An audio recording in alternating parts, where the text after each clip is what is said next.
의사 선생님, 솔직히 말해보세요. 제가 몇 년이나 더 살 수 있을까요? 갑작스러운 질문에 저는 잠시 말을 잇지 못했습니다. 74세 권경의 여사님이 제 상담실에서 떨리는 목소리로 물으셨죠. 병원 가운을 꼭 쥐신 손마디가 하얗게 변할 정도로 긴장하고 계셨습니다. 우리 집안은 다들 일찍 가요. 아버지도 어머니도 언니도 모두 70세를 넘기지 못했어요. 요즘은 잠도 안 오고 걷는 것도 싫고 웃는 일도 없어요. 제 시간이 얼마 안 남은 거겠죠? 권경의 여사님의 눈에는 두려움이 가득했습니다.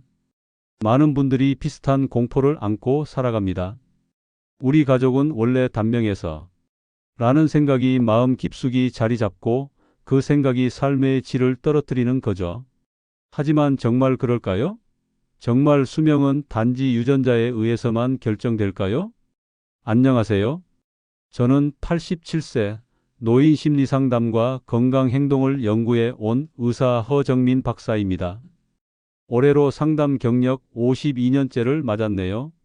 요즘도 일주일에 2번은 직접 상담실에 나가 어르신들과 대화를 나누고 있습니다.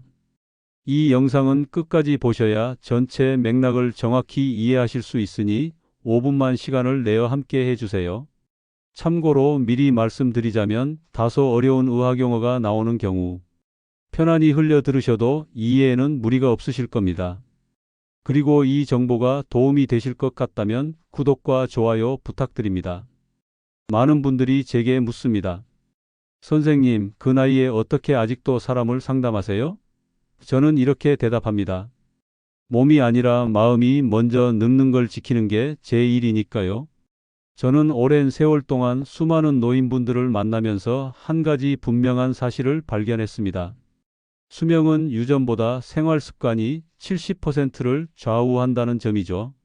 하버드 의대의 장수 연구에 따르면 유전적 요인은 우리 수명의 약 25% 정도만 영향을 미친다고 합니다. 나머지는 우리가 매일 선택하는 작은 습관들에 달려 있어요.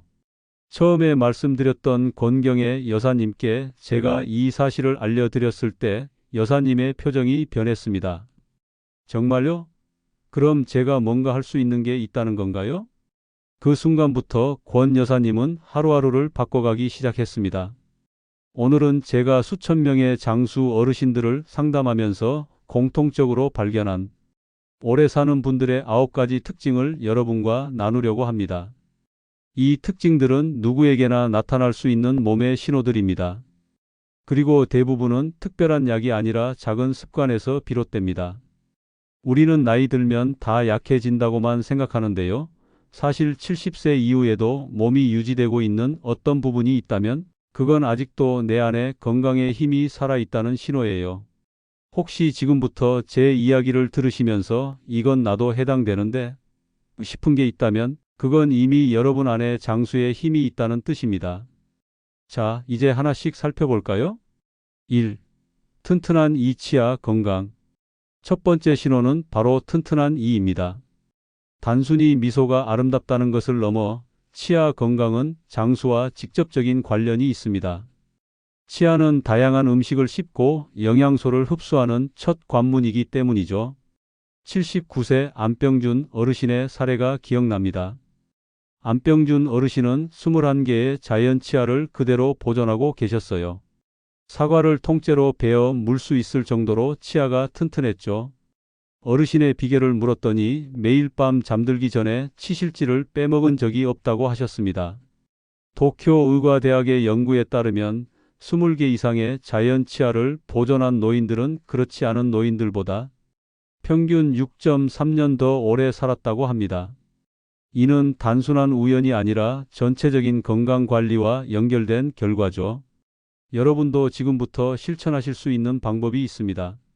식후 30분 후에 양치하기, 혀도 함께 닦기, 6개월마다 정기검진 받기가 기본입니다. 특히 잠들기 전 양치는 밤새 입안에서 번식하는 세균을 막아주므로 절대 거르지 마세요. 하지만 선생님, 저는 이미 치아가 많이 없는데요. 걱정 마세요. 지금 당장 자연 치아가 적더라도 적절한 보철물로 씹는 힘을 회복할 수 있습니다.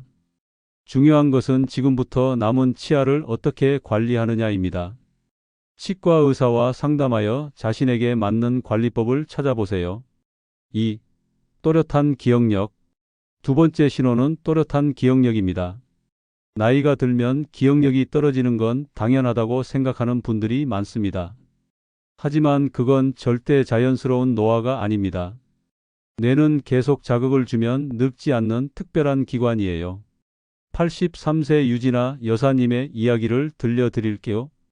유진아 여사님은 70세에 경도인지장애 진단을 받으셨습니다. 그런데 병원에서 받은 조언 하나를 실천하기 시작했죠. 바로 왼손으로 양치하기였습니다. 오른손잡이였던 유진아 여사님이 왼손으로 양치를 하면서 뇌에 새로운 자극을 주기 시작했어요. 처음엔 서툴러서 치약이 얼굴에 묻기도 했지만 꾸준히 실천했습니다. 그리고 손자들 이름을 절대 잊지 않겠다는 다짐으로 매일 5명의 손자 이름과 생일을 암송하셨죠. 지금 83세인 유진아 여사님은 13년 전 진단과 달리 또렷한 기억력을 유지하고 계십니다. 하버드 의대 연구에 따르면 새로운 활동을 시작하면 뇌에 새로운 신경 연결이 형성되고 이는 기억력 유지에 핵심적인 역할을 합니다. 여러분도 지금부터 반대손 사용하기, 눈 감고 활동하기, 사람과 대화, 자주 하기 같은 간단한 방법으로 뇌를 자극해 보세요. 가장 중요한 점은 혼자 있지 말고 관계를 유지하는 것입니다. 사회적 관계는 뇌에 가장 강력한 자극을 줍니다. 영국 런던 대학의 연구진이 밝힌 바에 따르면 정기적으로 사회활동에 참여하는 노인들은 그렇지 않은 노인들보다 인지기능 저하 위험이 48% 낮았다고 합니다. 3. 매일 같은 시간 배변. 세 번째 신호는 매일 같은 시간 배변입니다. 다소 민감한 주제일 수 있지만 건강에 중요한 지표이기도 합니다. 장 건강은 면역력과 직결되기 때문이죠. 86세 김봉순 할머니의 사례를 소개해 드릴게요. 김봉순 할머니는 40년간 아침마다 같은 시간에 화장실에 가는 루틴을 유지해 오셨습니다. 처음엔 의식적으로 시간을 정해 화장실에 가셨지만 이제는 몸이 스스로 그 시간을 기억한다고 하셨죠. 아침 7시만 되면 몸이 알아서 화장실로 가자고 신호를 보내요. 김봉순 할머니는 평생 큰장 질환 없이 지내오셨고 면역력도 또래보다 훨씬 좋다고 합니다. 실제로 장내 미생물의 다양성과 건강은 면역 체계의 70%를 담당합니다. 스탠포드 대학의 연구에 따르면 규칙적인 배변 습관을 가진 사람들은 장내 미생물의 다양성이 더 풍부하고 이는 염증 감소와 면역력 강화로 이어진다고 합니다. 여러분도 지금부터 실천할 수 있는 방법이 있습니다. 기상 직후 미지근한 물 한 잔 마시기, 화장실에서 발판 사용하기. 자연스러운 자세를 만들어줍니다. 매일 같은 시간에 화장실 가기를 습관화하세요. 처음부터 완벽하게 될 필요는 없습니다. 변비를 걱정하기보다는 루틴을 만드는 데 집중하는 것이 중요합니다. 선생님, 하루에도 여러 번 화장실에 가는데 걱정해야 할까요? 잦은 배변이 걱정된다면 식이섬유 섭취량을 조절하고 수분 섭취 시간을 관리해 보세요. 식후 바로 물을 많이 마시면 소화를 방해할 수 있습니다. 식사 30분 전이나 식후 1시간 후에 물을 마시는 것이 좋아요. 4. 걷는 버릇. 네 번째 신호는 걷는 버릇입니다. 걷기는 가장 쉽고 효과적인 운동이며 근육과 심혈관 건강뿐만 아니라 뇌까지 자극합니다. 77세 오재선 씨의 사례가 인상적입니다. 오재선 씨는 70세에 무릎 통증이 심해 처방받은 운동이 걷기였습니다. 처음에는 집 앞 5분만 걷는 것도 힘들었지만 포기하지 않고 조금씩 늘려나갔습니다. 1년 후에는 매일 아침 공원을 1시간씩 걸을 수 있게 되었고 무릎 통증도 크게 줄었습니다. 처음엔 걷기가 무릎에 나쁠 거라고 생각했어요. 하지만 제대로 걷는 법을 배우니 오히려 통증이 줄더군요. 미국 하버드 의대 연구에 따르면 매일 30분 이상 걷는 사람들은 심장질환 위험이 19% 감소하고 사망률도 약 20% 낮아진다고 합니다. 걷기는 특별한 장비나 기술 없이도 누구나 시작할 수 있는 최고의 운동입니다. 여러분도 지금부터 실천하실 수 있습니다. 처음부터 무리하지 말고 매주 2분씩 걷는 시간을 늘려보세요. 날씨가 좋지 않거나 외출이 어려운 날에는 집 안에서 제자리 걷기도 효과적입니다. 중요한 것은 꾸준함입니다. 무릎이 안 좋은 분들은 실내에서 부드러운 바닥을 걷는 것부터 시작하세요. 걸을 때는 발 뒤꿈치부터 바닥에 닿게 하고 발가락으로 바닥을 밀면서 앞으로 나아가는 것이 좋습니다. 그리고 시선은 10에서 15m 앞을 바라보며 걸으면 자세가 바르게 유지됩니다. 5. 심장과 폐의 힘, 심폐 기능. 다섯 번째 신호는 심장과 폐의 힘입니다. 숨 쉬는 깊이가 생명을 좌우한다고 해도 과언이 아닙니다. 80세 손영희 할머니의 사례를 들려드릴게요. 손영희 할머니는 만성기관지염으로 오랫동안 고생하셨습니다. 그러다 의사의 권유로 3-3-3-5호법을 시작하셨죠. 3초 들숨, 3초 날숨을 하루 35회씩 3년간 꾸준히 하신 결과 폐활량이 20% 증가했고 기관지염 증상도 크게 개선되었습니다. 처음엔 3초도 숨을 못 참았어요. 그런데 지금은 5초까지도 가능해요. 가슴이 확 트이는 느낌이 들어요. 미국 폐건강협회의 연구에 따르면 심폐 기능이 좋은 노인은 그렇지 않은 노인보다 평균 4.1년 더 오래 산다고 합니다. 심폐 기능은 나이가 들면서 자연스럽게 감소하지만 꾸준한 운동과 호흡 훈련으로 그 속도를 늦출 수 있습니다. 여러분도 지금부터 실천할 수 있는 방법이 있습니다. 3초 들숨, 3초 날숨을 하루 35회 실천해 보세요. 처음엔 어렵다면 2초부터 시작해도 괜찮습니다. 또한 하루에 한 번 계단 한 층만 오르는 것도 심폐 기능을 강화하는 좋은 방법입니다. 선생님, 저는 심장약을 복용 중인데 괜찮을까요?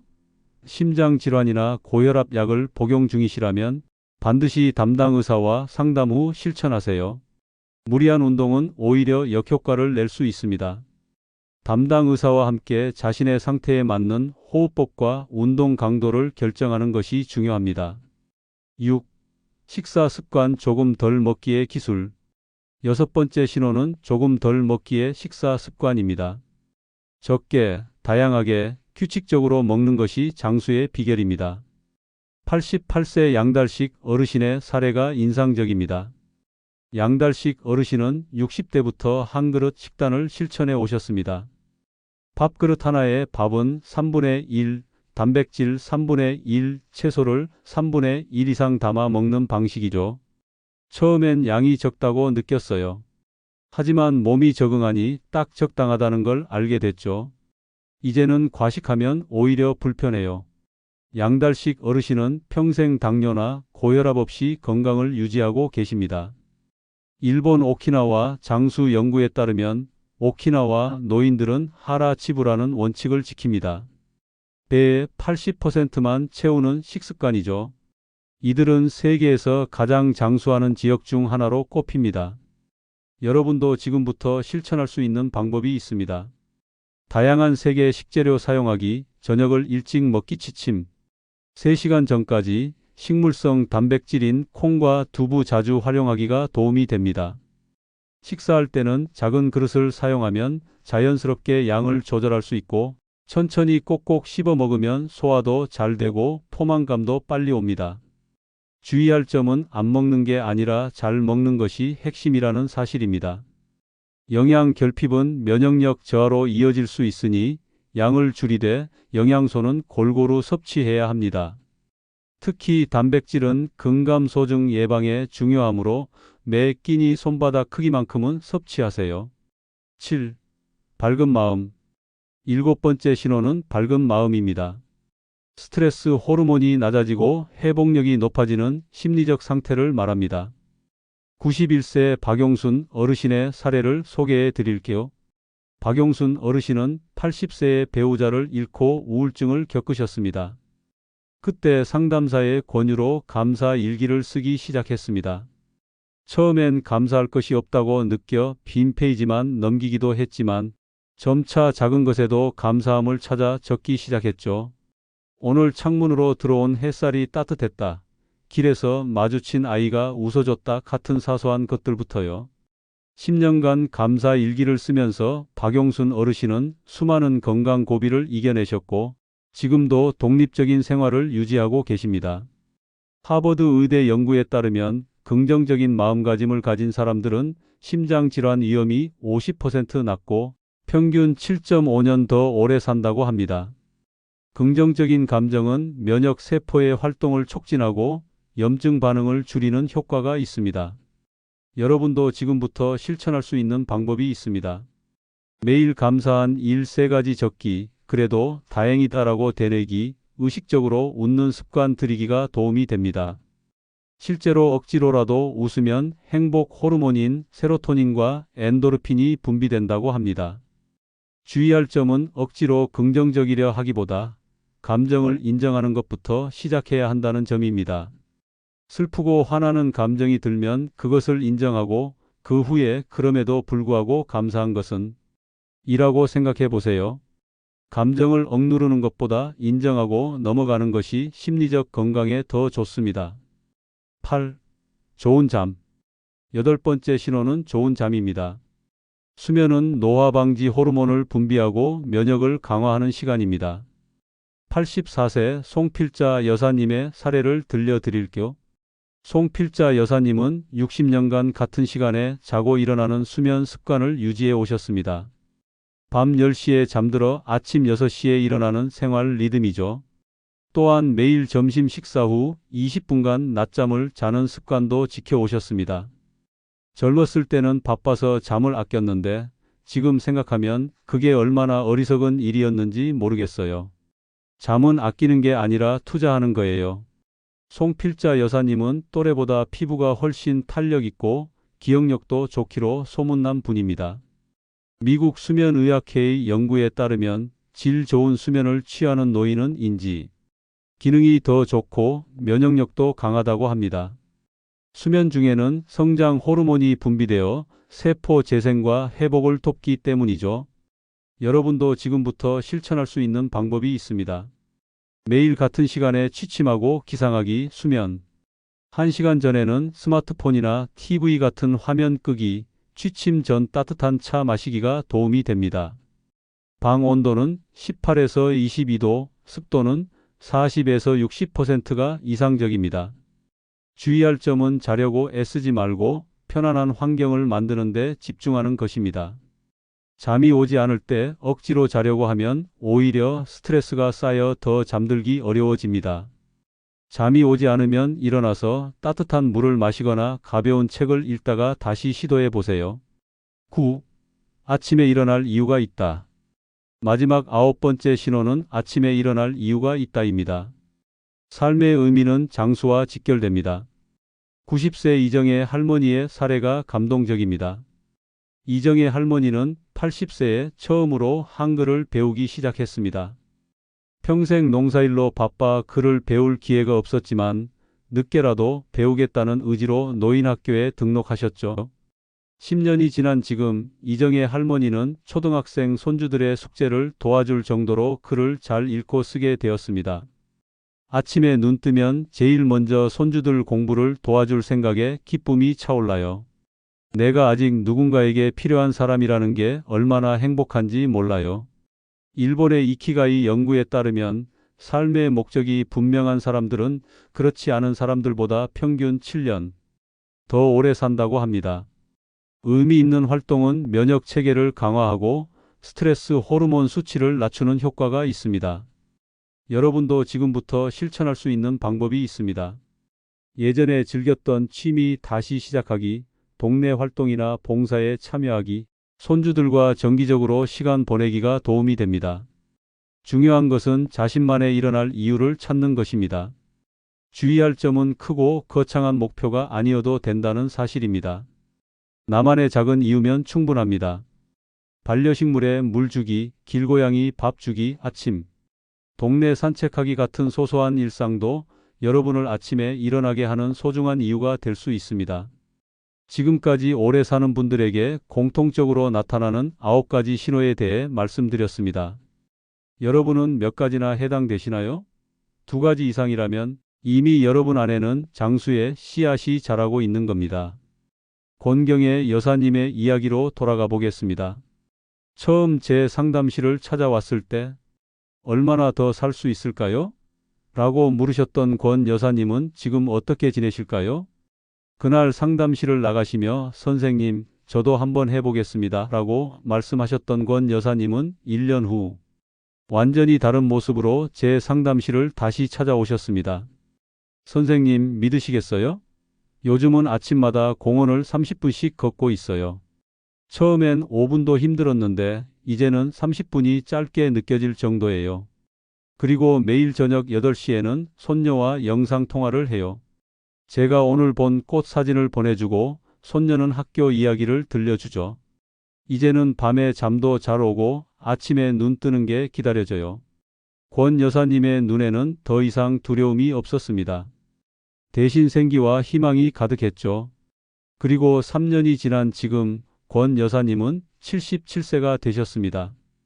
가족력을 넘어 자신만의 건강한 삶을 만들어가고 계십니다. 건강하게 오래 사는 삶은 지금 이 순간 몸과 마음이 보내는 작은 신호를 알아차리는 데서 시작됩니다. 유전자는 바꿀 수 없지만 생활 습관은 얼마든지 바꿀 수 있습니다. 그리고 그 작은 변화가 여러분의 수명을 결정합니다. 지금부터라도 한 가지씩 실천해 보세요. 가장 쉬운 것부터 가장 나답게. 당신의 수명은 숫자가 아니라 습관입니다. 저는 87세에도 여전히 상담실에서 환자들을 만나고 유튜브로 건강 정보를 나누고 있습니다. 제 나이에 이런 활동을 하는 것이 놀랍다고들 하지만 저에게는 자연스러운 일상입니다. 그 비결이 무엇이냐고요? 바로 오늘 여러분께 알려드린 9가지 신호를 일상에서 실천해 왔기 때문입니다. 이제 여러분 차례입니다. 지금 이 순간부터 당신의 몸과 마음이 보내는 신호에 귀 기울여 보세요. 그리고 작은 습관부터 하나씩 바꿔나가시길 바랍니다. 100세 시대, 단순히 오래 사는 것이 아니라 건강하고 행복하게 오래 사는 것이 진정한 장수의 의미입니다. 오늘의 영상이 여러분의 건강관리에 작은 도움이라도 되었기를 바랍니다. 제 이야기를 듣고 어떤 생각이 드셨나요? 혹시 이 정보가 도움이 될 만한 주변 분들이 계신다면 이 영상을 공유해 주세요. 구독과 좋아요도 잊지 말아 주세요. 행복한 하루 되시길 바랍니다. 감사합니다.